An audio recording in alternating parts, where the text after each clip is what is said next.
Ladies and gentlemen, welcome back. Prime Minister Narendra Modi on Sunday said that close to 200 crore COVID-19 vaccine doses had been administered in the country so far, asking people to take the booster shot after the second dose. Precaution dose is also being rapidly administered in the country.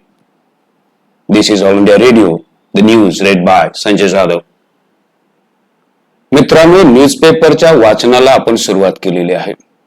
The Hindu हा newspaper आपण दररोज refer करत जाणार आहोत आणि त्या newspaper मधून आपण एका वेगळ्या पद्धतीनं ग्रामर प्लस वोकॅब्युलरी या दोन्ही गोष्टी शिकायला चालू करणार आहोत.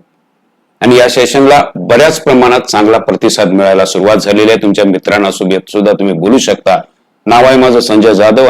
मित्रांनो, हे सगळं बोलण्यापाठीमागचा उद्देश मी पहिल्या लेक्चर मध्ये तुम्हाला सांगितलेला आहे की कशा पद्धतीने हे आपल्याला हेल्पफुल ठरणार आहे, कशा पद्धतीने हे उपयोगी ठरणार आहे.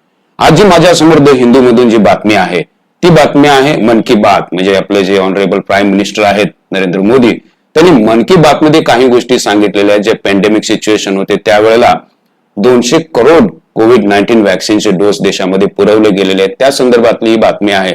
आणि त्या संदर्भात बऱ्याच शब्दांचा वापर या बातमीमध्ये आपल्याला दिसतो. आणि ती बातमी बघितल्यानंतर त्याने आणखी एका गोष्टीला उजाळा दिलेला आहे. 1975 ला जी काय आणीबाणी लागली होती त्या आणीबाणीच्या संदर्भात सुद्धा त्यांनी त्या बातमीमध्ये किंवा त्या मन की बात मध्ये त्यांनी तो उल्लेख केला. आणि त्या संदर्भातले शब्द सुद्धा आपल्याला कलेक्ट करता येणं शक्य आहे. ग्रामर आपण कलेक्ट करणार आहोत. हे सगळं बघायला मित्रांनो आपण चालू करणार आहोत. सुरू करूया बातमीला. मी एक एक वाक्य वाचून दाखवेन आणि मग आपण बघू की कशा पद्धतीनं सिनोनिम्स अँटोनिम्स आपल्याला मिळू शकतात. बातमीला मी सुरुवात करतोय. बातमी आहे द हिंदू या न्यूजपेपर मधून. अशाच पद्धतीच्या कविता, गाणे आणि गप्पांसोबत इंग्रजी शिकण्यासाठी तयार रहा लाईव्ह रोज रात्री 10 वाजता माझ्यासोबत. थँक्यू.